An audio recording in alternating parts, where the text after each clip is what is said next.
ਸਾਰੇ ਭੈਣ ਭਰਾਵਾਂ ਨੂੰ ਜੈ ਮਸੀਹ ਦੀ। ਅੱਜ ਦੇ ਵਚਨ ਦਾ ਮਨਨ ਕਰਨ ਤੋਂ ਪਹਿਲਾਂ ਅਸੀਂ ਪ੍ਰਾਰਥਨਾ ਵਿੱਚ ਜਾਵਾਂਗੇ। ਦਿਆਲੂ ਪ੍ਰਭੂ, ਅਸੀਂ ਤੇਰਾ ਧੰਨਵਾਦ, ਤੇਰੀ ਮਹਿਮਾ, ਤੇਰੀ ਵਡਿਆਈ ਕਰਦੇ ਹਾਂ। ਤੂੰ ਰਾਜਿਆਂ ਦਾ ਰਾਜਾ, ਪ੍ਰਭੂਆਂ ਦਾ ਪ੍ਰਭੂ ਹੈ। ਨਿਤ ਪ੍ਰਤੀ ਦਿਨ ਆਪਣੇ ਵਚਨ ਦੀ ਤੌਫੀਕ ਦੇ ਕੇ ਸਾਨੂੰ ਆਪਣੇ ਰਾਜ ਵਿੱਚ ਚਲਾਉਂਦਾ ਹੈ। ਉਸ ਦੇ ਲਈ ਅਸੀਂ ਤੇਰੇ ਧੰਨਵਾਦੀ ਹਾਂ। ਪਰਮੇਸ਼ਰ, ਧੰਨਵਾਦ ਕਰਦੇ ਹਾਂ ਤੇਰੇ ਇਸ ਪਵਿੱਤਰ ਵਚਨ ਦੇ ਲਈ ਜੋ ਤੂੰ ਅੱਜ ਸਾਨੂੰ ਆਪਣੀ ਸਿੱਖਿਆ ਦੇ ਲਈ, ਆਪਣੇ ਰਾਜ 'ਚ ਚਲਾਉਣ ਦੇ ਲਈ ਦੇਣ ਜਾ ਰਿਹਾ। ਉਸ ਦੇ ਵਿੱਚ ਅਸੀਂ ਚੱਲ ਕੇ ਤੇਰੀ ਜਿਉਂਦੀ ਆਸ ਦੇ ਵਿੱਚ ਸ਼ਾਮਲ ਹੋ ਕੇ ਤੇਰੇ ਨਾਲ ਹਮੇਸ਼ਾ ਹਮੇਸ਼ਾ ਦਾ ਰਾਜ ਕਰ ਸਕੀਏ। ਅਜਿਹਾ ਹੋਣ ਦੇ ਲਈ ਮਦਦ ਕਰ। ਇਸ ਧਰਤੀ ਤੇ ਰਹਿੰਦੇ ਹਾਂ, ਜੋ ਵੀ ਅਸੀਂ ਤੇਰੇ ਵਚਨ ਨੂੰ ਸਿੱਖੀਏ ਉਸ ਦੇ ਨਾਲ ਪਰਮੇਸ਼ਰ ਪਿਤਾ ਅਪਲਾਈ ਕਰਦਿਆਂ ਹਾਂ, ਉਸ ਦੇ ਅਨੁਸਾਰ ਲਾਗੂ ਕਰਦਿਆਂ ਹੋਇਆਂ ਤੇਰੇ ਰਾਜ ਵਿੱਚ ਤੇਰੇ ਨਾਲ ਪਾਏ ਜਾਈਏ। ਅਜਿਹਾ ਹੋਣ ਦੇ ਲਈ ਮਦਦ ਕਰ। ਬੋਲਣ ਵਾਲੇ ਨੂੰ ਅਤੇ ਸੁਣਨ ਵਾਲੇ ਨੂੰ ਦੋਨਾਂ ਨੂੰ ਆਪਣੀ ਤੌਫੀਕ ਦੇ। ਸਭ ਕੁਝ ਤੇਰੇ ਹੱਥਾਂ ਵਿੱਚ ਸੌਂਪਦੇ ਹੋਏ ਬੇਨਤੀ ਮਸੀਹ ਯਸੂ ਦੇ ਪਵਿੱਤਰ ਤੇ ਸਮਰਥੀ ਨਾਮ 'ਚ ਮੰਗਦੇ ਹਾਂ, ਆਮੀਨ। ਪਿਆਰੇ ਅਜ਼ੀਜ਼, ਅੱਜ ਦੇ ਜੋ ਵਚਨ ਦਾ ਮੈਂ ਭਾਗ ਲਿਆ ਹੈ ਉਹ ਲਿਆ ਹੈ ਇਬਰਾਨੀਆਂ ਦੀ ਪੁਸਤਕ 11 ਅਧਿਆਇ ਉਸ ਦੀ 25 ਆਇਤ ਦੇ ਵਿੱਚੋਂ। ਇੱਥੇ ਲਿਖਿਆ ਹੈ, ਕਿਉਂ ਜੋ ਉਹਨੇ ਪਾਪ ਦੇ ਭੋਗ ਵਿਲਾਸ ਨਾਲੋਂ ਜੋ ਥੋੜੇ ਚਿਰ ਦੇ ਲਈ ਹੈ ਪਰਮੇਸ਼ਰ ਦੀ ਪਰਜਾ ਨਾਲ ਜਬਰੀ ਝੱਲਣ ਨੂੰ ਬੜਾ ਪਸੰਦ ਕੀਤਾ। ਇਸ ਦਾ ਜੋ ਮੈਂ ਵਿਸ਼ਾ ਲਿਆ ਹੈ ਉਹ ਵਿਸ਼ਾ ਹੈ ਪਰਮੇਸ਼ਰ ਦੀ ਖੁਸ਼ਖਬਰੀ ਵਿੱਚ ਦੁੱਖ ਝੱਲਣਾ ਚੰਗਾ ਹੈ ਸੰਸਾਰ ਦੇ ਸੁੱਖ ਨਾਲੋਂ।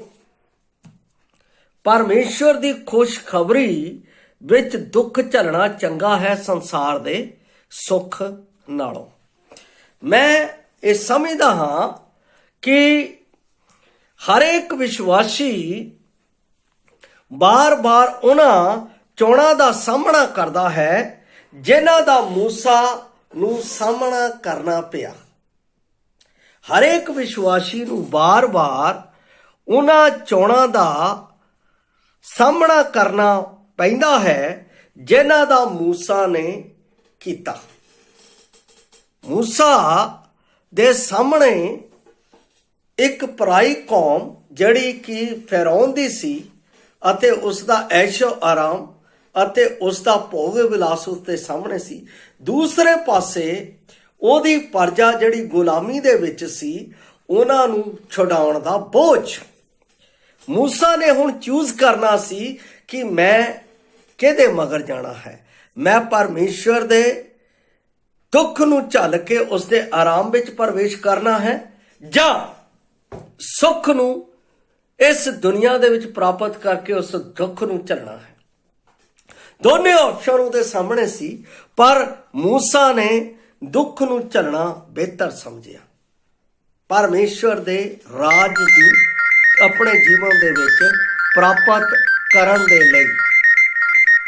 ਔਰ ਇਹ ਚੀਜ਼ਾਂ ਮੋਸਸ ਨੇ ਆਪਣੇ ਜੀਵਨ ਦੇ ਵਿੱਚ ਪ੍ਰੈਕਟੀਕਲੀ ਵਾਸਤਵਿਕ ਦਿਖਾਈਆਂ ਹਨ।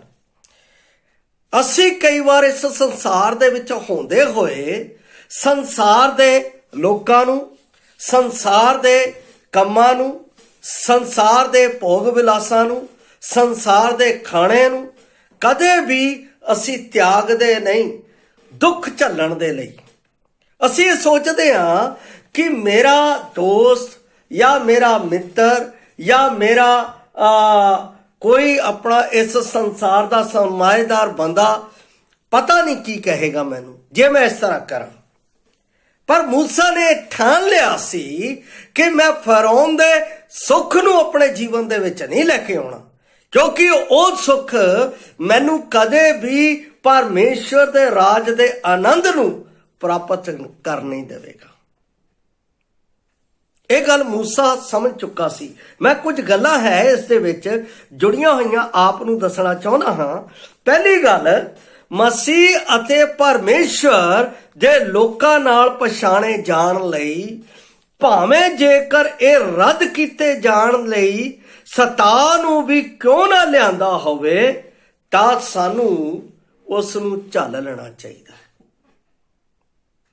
ਮਸੀਹ ਦੇ ਲਈ ਅੱਜ ਮਸੀਹ ਦੇ ਲਈ ਕੋਈ ਦੁੱਖ ਨਹੀਂ ਝੱਲਦਾ ਹੈ, ਨਾ ਕੋਈ ਮਸੀਹ ਦੇ ਲਈ ਉਸ ਦੁੱਖ ਨੂੰ ਆਪਣੇ ਜੀਵਨ ਵਿੱਚ ਲੈ ਕੇ ਆਉਂਦਾ ਹੈ। मैं एक वचन पढ़ना चाहता हाँ जिहड़ा फिलिपियां दी पुस्तक दे विच है, और वो मैनू बार बार परमेश्वर दे उस वचन दे लई मैनू मजबूर करता है बोलण दे लई। कई बार मैं कलीसिया दे विच इस वचन नू सख्ती नाल बोल दिंदा हाँ, और ये बोलना पैंदा है क्योंकि जदों असी दुनिया दे नाल विश्वासियों का मित्रचारा सुख अते आराम दे नाल देखते हैं।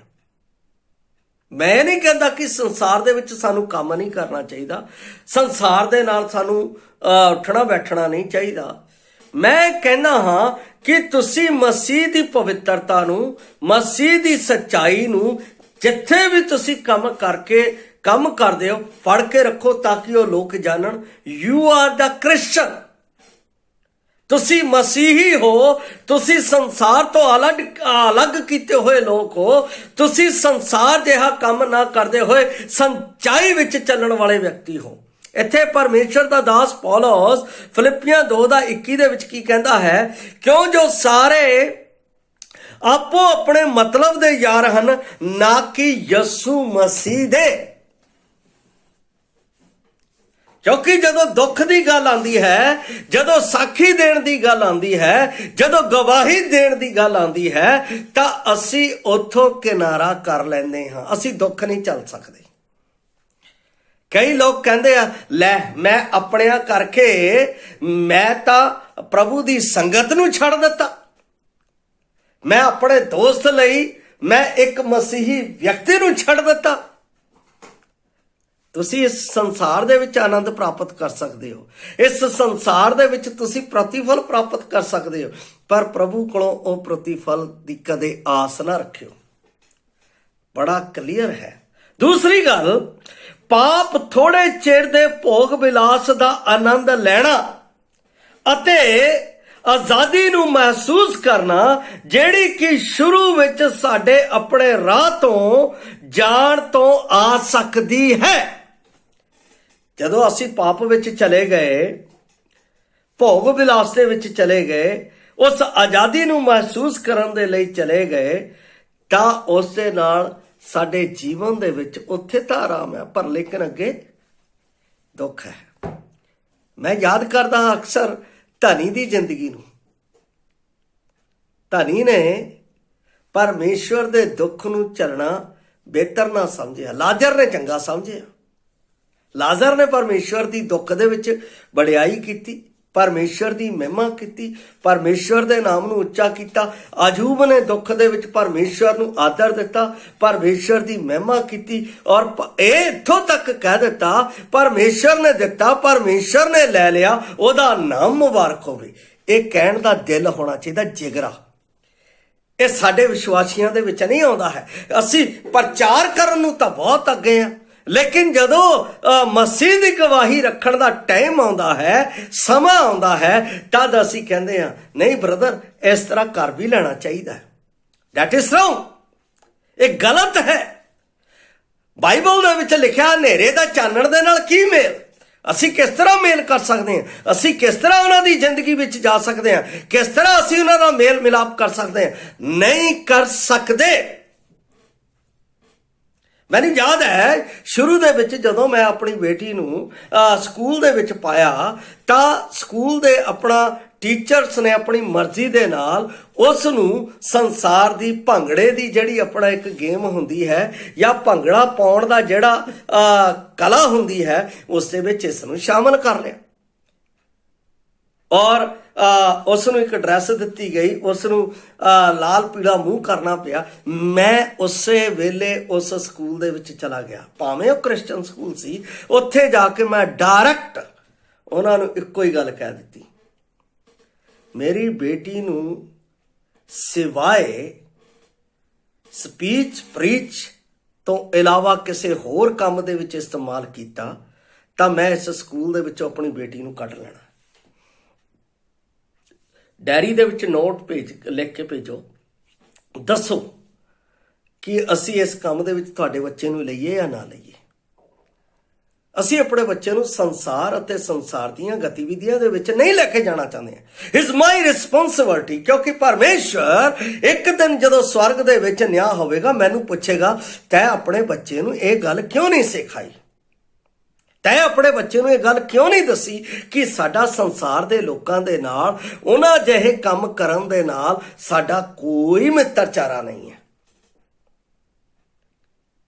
ਉਹ ਦਿਨ ਤੋਂ ਲੈ ਕੇ ਅੱਜ ਤੱਕ ਕਦੇ ਵੀ ਸਕੂਲ ਦੇ ਐਡਮਿਨਿਸਟ੍ਰੇਸ਼ਨ ਨੇ ਔਰ ਸਕੂਲ ਦੇ ਟੀਚਰਸ ਨੇ ਇਸ ਬੱਚੇ ਨੂੰ ਉਸ ਕੰਮ ਦੇ ਵਿੱਚ ਨਹੀਂ ਲਿਆ। ਟੀਚਿੰਗ, ਸਪੀਚਿੰਗ, ਪ੍ਰੀਚਿੰਗ, ਇਸ ਦੇ ਵਿੱਚ ਇਸ ਬੱਚੇ ਨੂੰ ਇਸਤੇਮਾਲ ਕੀਤਾ। ਮੈਨੂੰ ਖੁਸ਼ੀ ਹੈ ਇਸ ਗੱਲ ਦੇ ਵਿੱਚ, ਕਿਉਂਕਿ ਉਹ ਉਸ ਦੇ ਵਿੱਚ ਪ੍ਰੀਚ ਕਰਦੀ ਹੈ, ਉਸ ਦੇ ਵਿੱਚ ਟੀਚ ਕਰਦੀ ਹੈ, ਉਸ ਦੇ ਵਿੱਚ ਉਹ ਲੋਕਾਂ ਦੇ ਵਿੱਚ ਪਰਮੇਸ਼ਵਰ ਦੇ ਚਾਰਿਤਰ ਨੂੰ ਪ੍ਰਗਟ ਕਰਦੀ ਹੈ। ਇਹ ਮੇਰਾ ਕਰਤੱਵ ਹੈ, ਉਹ ਮੈਂ ਉਹਨਾਂ ਨੂੰ ਦੱਸਣਾ ਹੈ। ਬਾਈਬਲ ਦੇ ਵਿੱਚ ਲਿਖਿਆ ਹੈ, ਬੱਚੇ ਤੁਹਾਡੇ ਹੱਥ ਦੇ ਵਿੱਚ ਪਰਮੇਸ਼ਵਰ ਨੇ ਇੱਕ ਮਿੱਟੀ ਦੇ ਭਾਂਡੇ ਦੇ ਵਾਂਗ ਦੇ ਦਿੱਤੀ ਹੈ। ਜਿਸ ਤਰ੍ਹਾਂ ਕੁਮਾਰ ਉਸ ਨੂੰ ਬਣਾਉਂਦਾ ਉਸ ਤਰ੍ਹਾਂ ਬਣਾ ਸਕਦਾ ਹੈ। ਇਸੇ ਤਰ੍ਹਾਂ ਅਸੀਂ ਆਪਣੇ ਬੱਚਿਆਂ ਨੂੰ ਦੇਖਣਾ ਹੈ ਕਿ ਅਸੀਂ ਕਿਸ ਤਰ੍ਹਾਂ ਬਣਾ ਰਹੇ ਹਾਂ। ਸਾਡਾ ਸੰਸਾਰ ਦੇ ਨਾਲ ਅਤੇ ਸੰਸਾਰ ਦੇ ਕੰਮਾਂ ਦੇ ਨਾਲ, ਸੰਸਾਰ ਦੀ ਬੋਲਬਾਣੀ ਦੇ ਨਾਲ ਕੋਈ ਮਿੱਤਰਚਾਰਾ ਨਹੀਂ ਹੈ।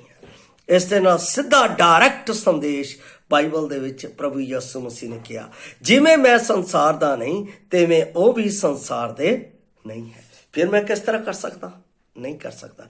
ਇਸ ਲਈ ਬਾਈਬਲ ਦੇ ਵਿੱਚ ਇਸ ਗੱਲ ਨੂੰ ਉਹਨੇ ਦੱਸ ਦਿੱਤਾ। ਸਾਨੂੰ ਇਹ ਮਨ ਰੱਖਣਾ ਚਾਹੀਦਾ ਹੈ ਕਿ ਸਾਡੀ ਸਥਾਈ ਚੋਣਾਂ ਦਾ ਸਦੀਪਕ ਨਤੀਜਾ ਹੁੰਦਾ ਹੈ।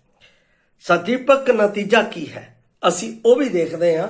ਗਲਾਤੀਆਂ ਦੀ ਪੁਸਤਕ ਉਸ ਦਾ 5 ਅਧਿਆਇ ਉਸ ਦੀ 17 ਆਇਤ ਦੇ ਵਿੱਚ ਮੈਂ ਆਪ ਦੇ ਲਈ ਪੜ੍ਹ ਰਿਹਾ। ਕਿਉਂ ਜੋ ਸਰੀਰ ਆਤਮਾ ਦੇ ਵਿਰੁੱਧ ਅਤੇ ਆਤਮਾ ਸਰੀਰ ਦੇ ਵਿਰੁੱਧ ਲੋਚਦਾ ਹੈ, ਕਿਉਂ ਜੋ ਇਹ ਇੱਕ ਦੂਏ ਦੇ ਵਿਰੁੱਧ ਹਨ, ਤਾਂ ਜੋ ਅਸੀਂ ਚਾਹੁੰਦੇ ਹਾਂ ਨਾ ਕਰੀਏ। ਸਰੀਰ ਤਾਂ ਭੋਗ ਵਿਲਾਸ ਹੀ ਚਾਹੁੰਦਾ ਹੈ, ਉਹਦੀ ਆਤਮਾ ਦੇ ਨਾਲ ਕੋਈ ਅਟੈਚਮੈਂਟ ਨਹੀਂ ਹੈ। ਉਹਨੂੰ ਸੰਸਾਰ ਦੀ ਭੁੱਖ ਲੱਗੀ ਹੋਈ ਹੈ, ਪਰ ਆਤਮਾ ਨੂੰ ਪਰਮਾਤਮਾ ਦੀ ਭੁੱਖ ਲੱਗੀ ਹੋਈ ਹੈ। ਔਰ ਮੋਸਸ ਨੇ ਪਰਮਾਤਮਾ ਦੀ ਭੁੱਖ ਦਾ ਰਸਤਾ ਚੁਣਿਆ, ਨਾ ਕਿ ਸੰਸਾਰ ਦੀ ਭੁੱਖ ਦਾ ਰਸਤਾ ਚੁਣਿਆ। ਉਹਨੇ ਉਸ ਰਾਜ ਪਾਟ ਨੂੰ ਛੱਡ ਦਿੱਤਾ। ਉਸਨੇ ਉਸ ਰਾਜ ਪਾਟ ਦੀ ਐਸ਼ੋ ਆਰਾਮ ਨੂੰ ਛੱਡ ਦਿੱਤਾ, ਆਪਣੇ ਲੋਕਾਂ ਦੇ ਮਗਰ ਹੋ ਤੁਰਿਆ। ਜੋ ਪਰਮੇਸ਼ਰ ਦਾ ਵਚਨ ਕਹਿੰਦਾ ਸੀ ਉਸ ਦੇ ਪਦ ਚਿੰਨ੍ਹਾਂ ਦੇ ਉੱਤੇ ਚੱਲ ਤੁਰਿਆ। ਕੀ ਸਾਡੇ ਵਿੱਚ ਹਿੰਮਤ ਹੈ ਉਹਨਾਂ ਲੋਕਾਂ ਨੂੰ ਜਿਨ੍ਹਾਂ ਦੇ ਵਿੱਚ ਰਹਿੰਦੇ ਆ? ਨਹੀਂ, ਮੈਂ ਤੁਹਾਡੇ ਨਾਲ ਮੇਲ ਨਹੀਂ ਕਰ ਸਕਦਾ, ਮੇਰਾ ਪਰਮੇਸ਼ਰ ਮੈਨੂੰ ਇਸ ਗੱਲ ਦੀ ਇਜਾਜ਼ਤ ਨਹੀਂ ਦਿੰਦਾ। ਤੁਸੀਂ ਕਹਿ ਨਹੀਂ ਸਕਦੇ। ਕਿਉਂ ਨਹੀਂ ਕਹਿ ਸਕਦੇ? ਕਿਉਂਕਿ ਤੁਸੀਂ ਸਰੀਰ ਦੇ ਵਿੱਚ ਜੀ ਰਹੇ ਹੋ। ਜੇ ਤੁਸੀਂ ਆਤਮਾ ਵਿੱਚ ਜੀ ਰਹੇ ਹੋ, ਜੇ ਤੁਹਾਡੇ ਵਿੱਚ ਪਵਿੱਤਰ ਆਤਮਾ ਹੈ, ਜੇ ਪਵਿੱਤਰ ਆਤਮਾ ਦੀ ਅਗਵਾਈ ਦੇ ਨਾਲ ਤੁਸੀਂ ਜੀਵਨ ਜੀ ਰਹੇ ਹੋ, ਤਾਂ ਡਾਇਰੈਕਟ ਤੁਹਾਨੂੰ ਬੋਲਣ ਦੇ ਵਿੱਚ ਕਦੇ ਵੀ ਕਸ਼ਟ ਨਹੀਂ ਹੋਵੇਗਾ, ਕਦੇ ਵੀ ਤੁਹਾਨੂੰ ਦੁੱਖ ਨਹੀਂ ਹੋਵੇਗਾ। ਤੁਸੀਂ ਮਸੀਹ ਦੇ ਲਈ ਜੀਣਾ ਸਿੱਖ ਜਾਓਗੇ, ਕਿਉਂਕਿ ਪੌਲਸ ਨੇ ਤਾਂ ਇਹੋ ਕਿਹਾ, ਜੀਣਾ ਮੇਰੇ ਲਈ ਮਸੀਹ ਅਤੇ ਮਰਨਾ ਲਾਭ ਹੈ। ਅਸੀਂ ਉਸ ਸੈਂਟੈਂਸ ਦੇ ਉੱਤੇ ਨਹੀਂ ਜਾ ਰਹੇ ਹਾਂ, ਅਸੀਂ ਆਪਣੀ ਇੱਛਾ ਦੇ ਅਨੁਸਾਰ ਜੀਣ ਦੇ ਵਿੱਚ ਜਾ ਰਹੇ ਹਾਂ। ਪਰਮੇਸ਼ਰ ਚਾਹੁੰਦਾ ਹੈ ਕਿ ਅਜਿਹੇ ਜਿਹੜੇ ਜੀਵਨ ਜੀਣਾ ਚਾਹੁੰਦੇ ਆ ਉਸ ਦਾ ਕੋਈ ਮੀਨਿੰਗ ਨਹੀਂ। ਇੱਕ ਵਚਨ ਮੈਂ ਹੋਰ ਪੜਾਂਗਾ, 84 ਦਾ 10, ਜਿਹੜਾ ਕਿ ਮੋਸਸ ਨੇ ਦੁੱਖ ਛੱਡਿਆ ਸੀ, ਉਹਦਾ ਮੀਨਿੰਗ ਕੀ ਹੈ? 84 ਦਾ 10 ਮੈਂ ਆਪ ਦੇ ਲਈ ਪੜ੍ਹ ਰਿਹਾ ਹਾਂ। ਇੱਥੇ ਲਿਖਿਆ ਹੈ, ਤੇਰੀ ਦਰਗਾਹ ਵਿੱਚ ਤਾਂ ਇੱਕ ਦਿਨ 1000 ਦਿਨਾਂ ਨਾਲੋਂ ਚੰਗਾ ਹੈ। ਮੈਂ ਪਰਮੇਸ਼ਰ ਦੇ ਭਵਨ ਦਾ ਰਾਖਾ ਬਣਨਾ ਦੁਸ਼ਟਾਂ ਦੇ ਤੰਬੂ ਵਿੱਚ ਵਸਣ ਨਾਲੋਂ ਪਸੰਦ ਕਰਦਾ ਹਾਂ। ਕੋਰਾ ਵੰਸ਼ੀਆਂ ਦਾ ਵਚਨ, ਜਿਹੜੇ ਪਰਮੇਸ਼ਰ ਦੀ ਭਗਤੀ ਦੇ ਵਿੱਚ, ਜਿਹੜੇ ਪਰਮੇਸ਼ਰ ਦੇ ਘਰ ਦੇ ਵਿੱਚ ਧੂਫ ਖਾਣ ਦੇ ਲਈ ਚੁਣੇ ਗਏ, ਉਹਨਾਂ ਦੇ ਉੱਤੇ ਜਿਨ੍ਹਾਂ ਨੇ ਜ਼ਬਰਦਸਤੀ ਪਰਮੇਸ਼ਰ ਦੇ ਕੋਲੋਂ ਇਸ ਹੱਕ ਨੂੰ ਲੈਣ ਦੀ ਕੋਸ਼ਿਸ਼ ਕੀਤੀ ਤੇ ਪਰਮੇਸ਼ਰ ਦਾ ਕ੍ਰੋਧ ਉਹਨਾਂ ਦੇ ਉੱਤੇ ਭੜਕਿਆ। ਇੱਕ ਸਮੇਂ ਦੇ ਵਿੱਚ 32,000 ਕੋਰਾ ਵੰਸ਼ੀ ਜ਼ਮੀਨ ਦੇ ਵਿੱਚ ਧੱਸ ਗਏ। ਪਰਮੇਸ਼ਰ ਦੇ ਹੁਕਮ ਨੂੰ ਮੈਂ ਆਪਣੀ ਮਰਜ਼ੀ ਨਾਲ ਨਹੀਂ ਲੈ ਸਕਦਾ ਜਦ ਤੱਕ ਪਰਮੇਸ਼ਰ ਮੇਰੇ ਉੱਤੇ ਉਸ ਨੂੰ ਲਾਗੂ ਕਰਨ ਨੂੰ ਨਹੀਂ ਕਹਿੰਦਾ। ਪਰਮੇਸ਼ਵਰ ਨੇ ਹਾਰੂਨ ਅਤੇ ਹਾਰੂਨ ਦੇ ਘਰਾਣੇ ਨੂੰ ਧੂਪ ਟਿਕਾਉਣ ਦੇ ਲਈ ਕਿਹਾ ਸੀ। ਮੂਸਾ ਨੂੰ ਇਸ ਗੱਲ ਦੀ ਕਮਾਂਡ ਦਿੱਤੀ ਸੀ, ਪਰ ਕੋਰਾ ਵੰਸ਼ੀਆਂ ਨੇ ਕਿਹਾ ਲੈ ਹਾਰੂਨ ਤੇ ਮੂਸਾ ਹੀ ਹੈ ਚੜ੍ਹਨ ਵਾਲੇ, ਅਸੀਂ ਵੀ ਚੜਾਵਾਂਗੇ। ਜਦੋਂ ਉਹਨਾਂ ਨੇ ਜ਼ਬਰਦਸਤੀ ਇਹ ਕੀਤੀ ਹੈ ਤਦ ਉਹਨਾਂ ਦੇ ਉੱਤੇ ਪਰਮੇਸ਼ਵਰ ਦਾ ਕ੍ਰੋਧ ਚੜਿਆ। ਪਰਮੇਸ਼ਵਰ ਦੇ ਵਚਨ ਦੇ ਵਿੱਚ ਕਦੇ ਵੀ ਅਸੀਂ ਆਪਣੇ ਆਪ ਜ਼ਬਰਦਸਤੀ ਉਸ ਸਟੇਜ ਦੇ ਉੱਤੇ ਖੜਾ ਨਹੀਂ ਹੋਣਾ ਜਿਸ ਦੇ ਲਈ ਮੈਨੂੰ ਪਰਮੇਸ਼ਵਰ ਨੇ ਚੁਣਿਆ ਹੀ ਨਹੀਂ। ਜੇ ਮੈਂ ਸੇਵਕ ਹਾਂ ਤਾਂ ਮੈਨੂੰ ਸੇਵਕ ਦਾ ਕੰਮ ਕਰਨਾ ਹੈ, ਮੈਨੂੰ ਹੋਰ ਕੋਈ ਕੰਮ। ਜੇ ਮੈਂ ਬਿਜਲੀ ਦਾ ਕੰਮ ਕਰਦਾ ਸੀ, ਮੈਂ ਇੰਜੀਨੀਅਰ ਸੀ, ਤਾਂ ਮੈਂ ਹੁਣ ਜੇ ਸੇਵਾ ਦੇ ਵਿੱਚ ਆ ਗਿਆ ਤਾਂ ਮੈਂ ਉਹ ਕੰਮ ਨਹੀਂ। ਜਦੋਂ ਮੈਨੂੰ ਪ੍ਰਭੂ ਨੇ ਸੇਵਾ ਦੇ ਵਿੱਚ ਬੁਲਾ ਲਿਆ ਮੈਂ ਉਦੋਂ ਕੰਮ ਛੱਡ ਦਿੱਤਾ। ਮੈਂ ਪੇਚਕਸ ਨਹੀਂ ਚੱਕਿਆ, ਮੈਂ ਪ੍ਰਭੂ ਦੇ ਵਚਨ ਨੂੰ ਲੈ ਕੇ ਚੁਣਿਆ, ਕਿਉਂਕਿ ਇਸ ਦਾ ਹਿਸਾਬ ਪ੍ਰਭੂ ਨੇ ਮੇਰੇ ਕੋਲੋਂ ਲੈਣਾ ਹੈ। ਮੇਰੇ ਕੋਲ ਭਿਖਾਰੀ ਆ ਜਾਏ, ਮੇਰੇ ਕੋਲ ਕੋਈ ਗਰੀਬ ਆ ਜਾਏ, ਮੇਰੇ ਕੋਲ ਕਿਸੇ ਵੀ ਵਰਗ ਦਾ ਬੰਦਾ ਆ ਜਾਏ, ਮੈਂ ਉਹਨੂੰ ਪਰਮੇਸ਼ਵਰ ਦੀ ਖੁਸ਼ਖਬਰੀ ਦੇਣ ਤੋਂ ਕਦੇ ਨਹੀਂ ਚੁੱਕਦਾ, ਕਿਉਂਕਿ ਮੈਨੂੰ ਮੌਕਾ ਚਾਹੀਦਾ ਹੈ ਕਿਸੇ ਵੀ ਤਰੀਕੇ ਦੇ ਨਾਲ। ਚਾਹੇ ਮੈਂ ਸਫ਼ਰ ਦੇ ਵਿੱਚ ਹੋਵਾਂ, ਚਾਹੇ ਮੈਂ ਕਿਸੇ ਵੀ ਜਗ੍ਹਾ ਦੇ ਉੱਤੇ ਹੋਵਾਂ, ਮੈਂ ਪਰਮੇਸ਼ਵਰ ਦੀ ਖੁਸ਼ਖਬਰੀ ਦੇਣ ਤੋਂ ਕਦੇ ਨਹੀਂ ਚੁੱਕਦਾ। ਜੇ ਉਸ ਦੇ ਲਈ ਮੈਨੂੰ ਦੁੱਖ ਆ ਰਿਹਾ, ਜੇ ਉਸ ਦੇ ਲਈ ਮੈਨੂੰ ਸੰਤਾਪ ਆ ਰਿਹਾ, ਜੇ ਉਸ ਦੇ ਲਈ ਕੋਈ ਮੈਨੂੰ ਗਾਲਾਂ ਕੱਢ ਰਿਹਾ, ਜੇ ਕੋਈ ਉਸ ਦੇ ਲਈ ਮੈਨੂੰ ਸਤਾ ਰਿਹਾ, ਜੇ ਉਸ ਦੇ ਲਈ ਕੋਈ ਮੈਨੂੰ ਮਾਰ ਰਿਹਾ, ਨਥਿੰਗ ਐਲਸ, ਮੈਨੂੰ ਕੋਈ ਡਰ ਨਹੀਂ। ਕਿਉਂ? ਕਿਉਂਕਿ ਉਹਦੇ ਲਈ ਵੀ ਪ੍ਰਭੂ ਨੇ ਮੈਨੂੰ ਵਚਨ ਦਿੱਤਾ ਹੈ। ਮਤੀ ਦੀ ਅੰਜੀਲ ਉਸ ਦਾ 5 ਅਧਿਆਏ ਉਸ ਦੀ 10 ਤੋਂ 12 ਆਇਤਾਂ ਦੇ ਵਿੱਚ ਮੈਂ ਆਪ ਦੇ ਲਈ ਪੜ੍ਹ ਰਿਹਾ। ਇੱਥੇ ਲਿਖਿਆ ਹੈ, ਧੰਨ ਉਹ ਜਿਹੜੇ ਧਰਮ ਦੇ ਕਾਰਨ ਸਤਾਏ ਗਏ ਹਨ, ਕਿਉਂ ਜੋ ਸਵਰਗ ਦਾ ਰਾਜ ਉਹਨਾਂ ਦਾ ਹੈ। ਧੰਨ ਹੋ ਤੁਸੀਂ ਜਾਂ ਮਨੁੱਖ ਮੇਰੇ ਕਾਰਨ ਤੁਹਾਨੂੰ ਬੋਲੀਆਂ ਮਾਰਨਗੇ ਅਤੇ ਸਤਾਉਣਗੇ ਅਤੇ ਹਰੇਕ ਬੁਰੀ ਗੱਲ ਤੁਹਾਡੇ ਉੱਤੇ ਝੂਠ ਮੂਠ ਲਾਉਣਗੇ। ਆਨੰਦ ਹੋਵੋ ਅਤੇ ਖੁਸ਼ੀ ਕਰੋ, ਕਿਉਂ ਜੋ ਤੁਹਾਡਾ ਫਲ ਸਵਰਗ ਵਿੱਚ ਬਹੁਤ ਹੈ। ਇਸ ਲਈ ਜੋ ਉਹਨਾਂ ਨੇ ਤੁਹਾਥੋਂ ਅਗਲਿਆਂ ਨੂੰ ਇਸੇ ਤਰ੍ਹਾਂ ਸਤਾਇਆ ਸੀ। ਖੁਸ਼ ਹੋਵੋ ਜਦੋਂ ਤੁਹਾਨੂੰ ਪਰਮੇਸ਼ਵਰ ਦੀ ਖੁਸ਼ਖਬਰੀ ਦੇ ਕਾਰਨ ਦੁੱਖ ਆਵੇ।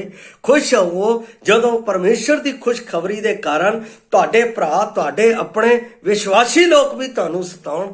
ਆਨੰਦ ਕਰੋ, ਕਿਉਂਕਿ ਸਵਰਗ ਦੇ ਵਿੱਚ ਤੁਹਾਡੇ ਲਈ ਬਹੁਤ ਵੱਡਾ ਫਲ ਹੈ।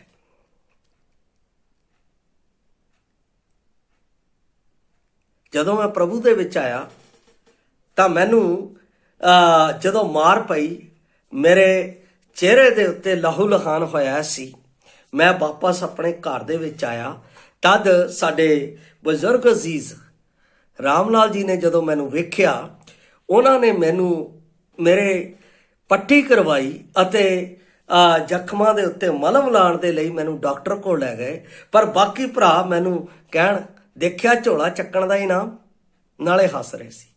ਤਦ ਉਹਨਾਂ ਨੂੰ ਡਾਂਟ ਕੇ ਕਿਹਾ, ਜਿਹੜਾ ਕੰਮ ਤੁਸੀਂ ਨਹੀਂ ਕਰ ਸਕਦੇ ਇਸ ਨੇ ਕੀਤਾ ਹੈ।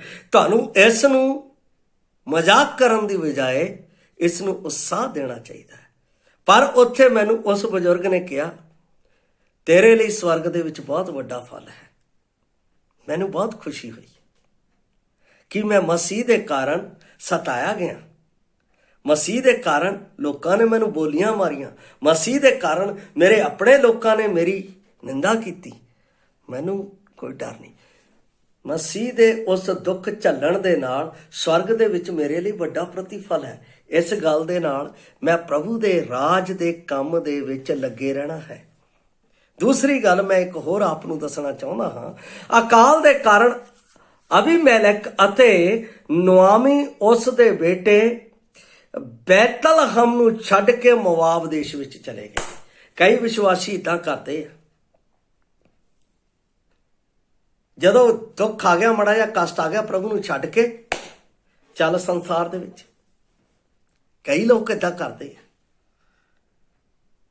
ਮੂਸਾ ਕਹਿੰਦਾ ਮੈਂ ਨਹੀਂ ਇਦਾਂ ਕੀਤਾ, ਪੌਲਸ ਕਹਿੰਦਾ ਮੈਂ ਨਹੀਂ ਇਦਾਂ ਕੀਤਾ, ਪਤਰਸ ਕਹਿੰਦਾ ਮੈਂ ਨਹੀਂ ਇਦਾਂ ਕੀਤਾ। ਤੇ ਜਿਨ੍ਹਾਂ ਦੇ ਅੰਦਰ ਪਰਮੇਸ਼ਰ ਪੁੱਤਰ ਪ੍ਰਭੂ ਯਿਸੂ ਮਸੀਹ ਦਾ ਪਵਿੱਤਰ ਆਤਮਾ ਸੱਚਾਈ ਦੇ ਨਾਲ ਕੰਮ ਕਰਦਾ ਹੈ, ਉਹ ਦੁੱਖ ਝੱਲਣ ਨੂੰ ਵੀ ਤਿਆਰ ਹੋ ਜਾਂਦੇ ਹੈ। ਮੈਂ ਪਹਿਲਾਂ ਵੀ ਕਈ ਵਾਰ ਦੱਸ ਚੁੱਕਾ ਹਾਂ, ਜਦੋਂ ਮੈਂ ਇਸ ਖੇਤਰ ਦੇ ਵਿੱਚ ਸੇਵਾ ਦੇ ਲਈ ਆਇਆ ਤਾਂ ਬਹੁਤ ਸਾਰੇ ਕਸ਼ਟ ਆਏ ਔਰ ਬਹੁਤ ਸਾਰੀਆਂ ਬਿਮਾਰੀਆਂ ਮੇਰੇ ਜੀਵਨ ਦੇ ਵਿੱਚ ਉੱਭਰ ਕੇ ਆਈਆਂ ਤੇ ਇਸ ਤਰ੍ਹਾਂ ਲੱਗਿਆ ਕਿ ਛੱਡ ਦਿਓ। ਨਹੀਂ, ਕਿਉਂਕਿ ਮੇਰੇ ਕੋਲ ਇੱਕ ਵਾਅਦਾ ਸੀ, ਪ੍ਰਭੂ ਨੇ ਕਿਹਾ ਸੀਗਾ ਮੈਂ ਤੈਨੂੰ ਨਾ ਕਦੇ ਛੱਡਾਂਗਾ ਨਾ ਕਦੇ ਤਿਆਗਾਂਗਾ। ਔਰ ਪ੍ਰਭੂ ਯਿਸੂ ਮਸੀਹ ਨੇ ਕਿਹਾ ਕਿ ਯੁੱਗ ਦੇ ਅੰਤ ਤੱਕ ਸਦਾ ਮੈਂ ਤੁਹਾਡੇ ਨਾਲ। ਮੈਂ ਕਿਉਂ ਛੱਡਾਂ, ਮੈਂ ਕਿਉਂ ਪਿੱਛੇ ਜਾਵਾਂ? ਕਿਉਂਕਿ ਪ੍ਰਭੂ ਮੇਰੇ ਨਾਲ ਹੈ, ਉਹ ਮੇਰਾ ਪਿਤਾ ਬਣ ਕੇ ਮੇਰੀ ਅਗਵਾਈ ਕਰ ਰਿਹਾ ਹੈ। ਦੁੱਖ ਝੱਲਣ ਦੇ ਲਈ ਮੈਨੂੰ ਆਪਣੀ ਸਮਰੱਥ ਦੇ ਰਿਹਾ ਹੈ।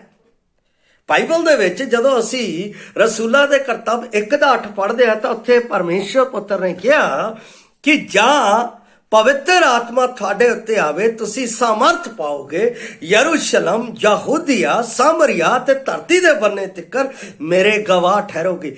ਉਹ ਜਿਨ੍ਹਾਂ ਵਿੱਚ ਪਰਮੇਸ਼ਰ ਦਾ ਆਤਮਾ ਆਇਆ ਹੈ, ਉਹ ਪਰਮੇਸ਼ਰ ਦੀ ਖੁਸ਼ਖਬਰੀ ਸੁਣਾਉਣ ਦੇ ਲਈ ਕਦੇ ਵੀ ਪਿੱਛੇ ਨਹੀਂ ਹਟੇ, ਨਾ ਕਦੇ ਝੁਕੇ, ਨਾ ਕਦੇ ਰੁਕੇ।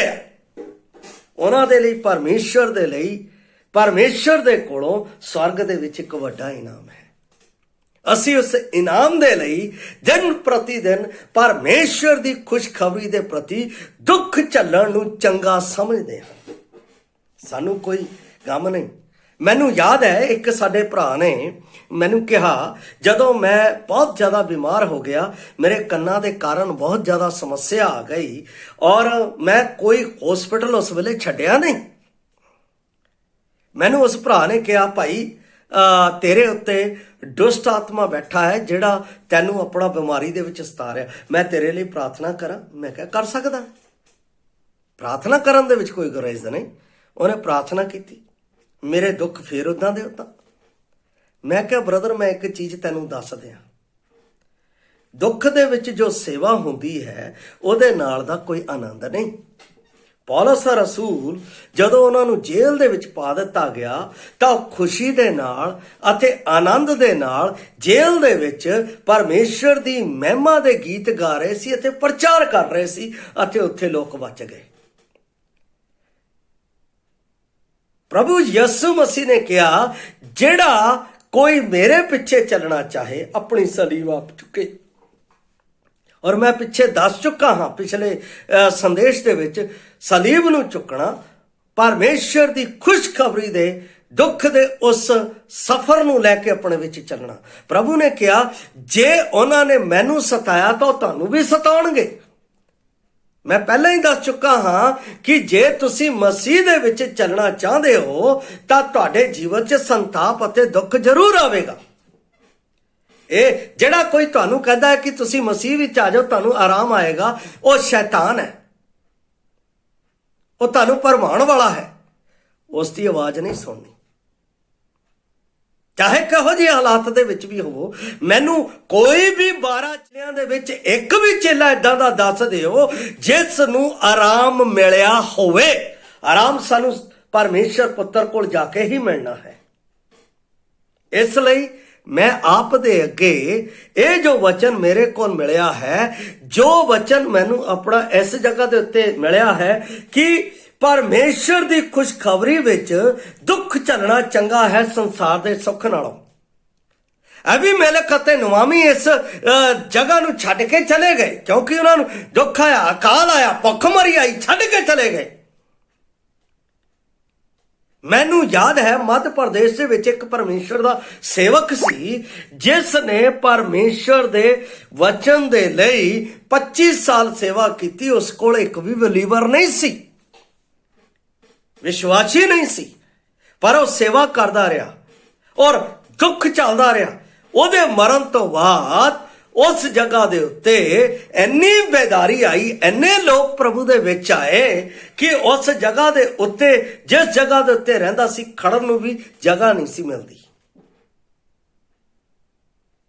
ਇਹਦਾ ਮਤਲਬ ਜੋ ਉਹਨੇ ਪ੍ਰਚਾਰ ਕੀਤਾ ਹੈ, ਬਾਈਬਲ ਦੇ ਵਿੱਚ ਲਿਖਿਆ ਬੀਜ ਧਰਤੀ ਦੇ ਉੱਤੇ ਜਾ ਕੇ ਮਰ ਜਾਂਦਾ ਹੈ, ਥੱਲੇ ਮਰ ਜਾਂਦਾ ਹੈ, ਉਸ ਤੋਂ ਬਾਅਦ ਫਲ ਉੱਗਦਾ ਹੈ, ਔਰ ਉਸ ਦੇ ਜਾਣ ਤੋਂ ਬਾਅਦ ਉਹ ਫਲ ਉੱਗਿਆ ਹੈ। ਉਹ ਵੀ ਤਾਂ ਇੱਕ ਵਿਸ਼ਵਾਸੀ ਸੀ, ਉਹ ਵੀ ਤਾਂ ਇੱਕ ਪਰਮੇਸ਼ਰ ਦਾ ਦਾਸ ਸੀ, ਜਿਹਨੇ ਇਸ ਦੁੱਖ ਨੂੰ ਝੱਲ ਕੇ ਆਪਣੇ ਜੀਵਨ ਦੇ ਵਿੱਚ ਪਰਮੇਸ਼ਰ ਦੇ ਉਸ ਵੱਡੇ ਇਨਾਮ ਨੂੰ ਪ੍ਰਾਪਤ ਕਰ ਲਿਆ। ਬਾਈਬਲ ਦੇ ਵਿੱਚ ਲਿਖਿਆ ਹੈ, ਪਰਮੇਸ਼ਰ ਕਹਿੰਦਾ ਹੈ ਬਚਾਉਣਾ ਤੁਹਾਡਾ ਕੰਮ ਨਹੀਂ, ਮੇਰਾ ਕੰਮ ਹੈ। ਬੀਜ ਬੋਣਾ ਤੁਹਾਡਾ ਕੰਮ ਹੈ, ਅਸੀਂ ਬੀਜ ਬੋਣਾ ਹੈ।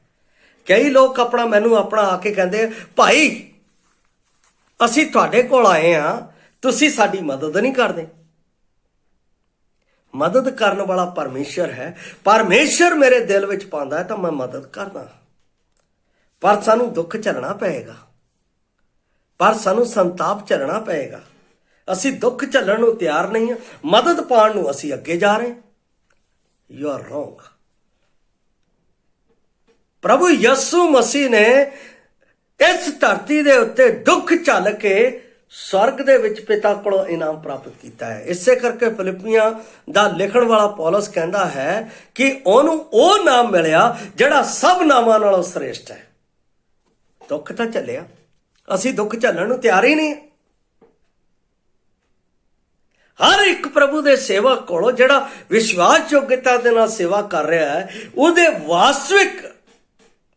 ਵਾਸਤਵਿਕ ਸੇਵਾ ਦੇ ਪਹਿਲੇ ਚਰਨ ਨੂੰ ਸੁਣ ਕੇ ਦੇਖੋ ਤਾਂ ਪਤਾ ਲੱਗੇਗਾ ਕਿ ਕਿਸ ਤਰ੍ਹਾਂ ਉਹਨਾਂ ਨੇ ਸੇਵਾ ਕੀਤੀ ਹੈ। ਤੇ ਜੇ ਅੱਜ ਉਹ ਆਰਾਮ ਦੇ ਵਿੱਚ ਬੈਠੇ ਹੈ ਤਾਂ ਸਾਨੂੰ ਜਲਨ ਰੱਖਣ ਦੀ ਲੋੜ ਨਹੀਂ ਹੈ, ਸਾਨੂੰ ਜਲਨ ਕਰਨ ਦੀ ਲੋੜ ਨਹੀਂ ਹੈ। ਮੈਨੂੰ ਜਦੋਂ ਕੰਨਾਂ ਦੀ ਪ੍ਰੋਬਲਮ ਆਈ ਸੀ, ਮੈਂ ਇਹ ਗੱਲ ਦੱਸ ਕੇ ਸਮਾਪਤੀ ਕਰਾਂਗਾ। ਜਦੋਂ ਮੈਨੂੰ ਕੰਨਾਂ ਦੀ ਪ੍ਰੋਬਲਮ ਆਈ ਸੀ ਤਾਂ ਮੈਨੂੰ ਕਿਸੇ ਡਾਕਟਰ ਨੇ ਕਿਹਾ ਕਿ ਤੈਂ ਮੋਟਰ ਬਾਈਕ ਦੇ ਉੱਤੇ ਨਹੀਂ ਜਾਣਾ, ਤੇਰੇ ਡਸਟ ਪੈਣ ਦੇ ਨਾਲ ਜਾਂ ਕਿਸੇ ਚੀਜ਼ ਦੇ ਨਾਲ ਪ੍ਰੋਬਲਮ ਆ ਜਾਏਗੀ, ਤੈਨੂੰ ਆਪਣਾ ਕੁਛ ਨਾ ਕੁਛ ਕਰਨਾ ਪਏਗਾ ਜਿਹਦੇ ਕਰਕੇ ਤੇਰੇ ਕੰਨਾਂ 'ਚ ਡਸਟ। ਔਰ ਮੈਂ ਬੱਸ ਦੇ ਵਿੱਚ ਸਫ਼ਰ ਨਹੀਂ ਸੀ ਕਰ ਸਕਦਾ, ਝਟਕੇ ਲੱਗਣ ਦੇ ਕਾਰਨ ਮੈਨੂੰ ਪ੍ਰੋਬਲਮ ਆ ਸਕਦੀ ਸੀ, ਪਰ ਮੈਂ ਪ੍ਰਾਰਥਨਾ ਕਰਦਾ ਰਿਹਾ।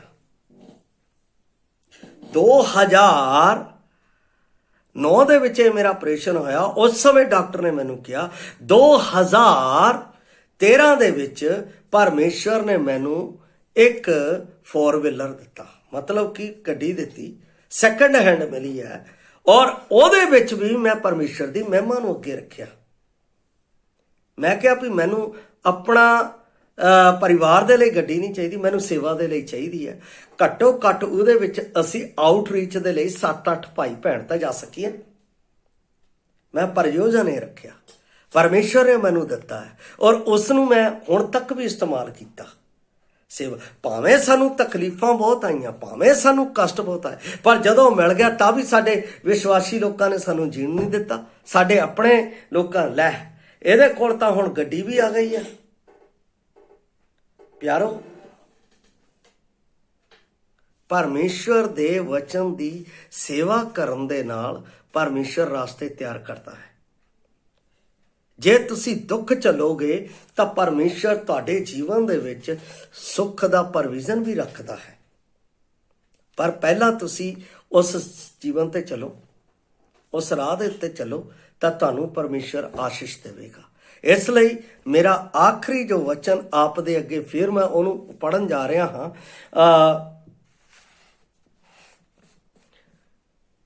ਇਬਰਾਨੀਆਂ 11:25 ਦੇ ਵਿੱਚ, ਜਿੱਥੇ ਲਿਖਿਆ ਹੈ ਕਿ ਮੋਸਸ ਨੇ ਪਰਮੇਸ਼ਰ ਦੇ ਪਰਜਾ ਨਾਲ ਜਬਰੀ ਚੱਲਣ ਨੂੰ ਬੜਾ ਪਸੰਦ ਕੀਤਾ ਸੰਸਾਰ ਦੇ ਸੁੱਖ ਨਾਲੋਂ। ਇਸ ਲਈ ਪਰਮੇਸ਼ਰ ਦੀ ਖੁਸ਼ਖਬਰੀ ਦੇ ਵਿੱਚ ਦੁੱਖ ਝੱਲਣਾ ਚੰਗਾ ਹੈ ਸੰਸਾਰ ਦੇ ਸੁੱਖ ਨਾਲੋਂ, ਕਿਉਂਕਿ ਉਸ ਦੇ ਵਿੱਚ ਸਾਨੂੰ ਆਰਾਮ ਹੈ। ਪਰਮੇਸ਼ਰ ਸਾਨੂੰ ਇਸ ਦੁੱਖ ਝੱਲਣ ਦੇ ਲਈ ਆਪਣੀ ਤਾਕਤ, ਆਪਣੀ ਸਮਰੱਥ ਦੇਵੇ, ਤਾਂ ਕਿ ਜਦੋਂ ਉਹ ਮੇਰਾ ਪਰਮੇਸ਼ਰ ਆਵੇ ਤਾਂ ਮੈਨੂੰ ਆਪਣੇ ਆਰਾਮ ਦੇ ਵਿੱਚ ਆਪਣਾ ਪ੍ਰਤੀਫਲ ਦੇਵੇ, ਤਾਂ ਕਿ ਅਸੀਂ ਉਸ ਵਿੱਚ ਆਨੰਦਿਤ ਹੋ ਕੇ ਪਰਮੇਸ਼ਰ ਦੀ ਹੋਰ ਵੀ ਮਹਿਮਾ ਕਰੀਏ। ਪ੍ਰਭੂ ਇਸ ਵਚਨ ਦੇ ਨਾਲ ਆਪ ਨੂੰ ਆਸ਼ੀਸ਼ ਦੇਵੇ। ਜੈ ਮਸੀਹ ਦੀ।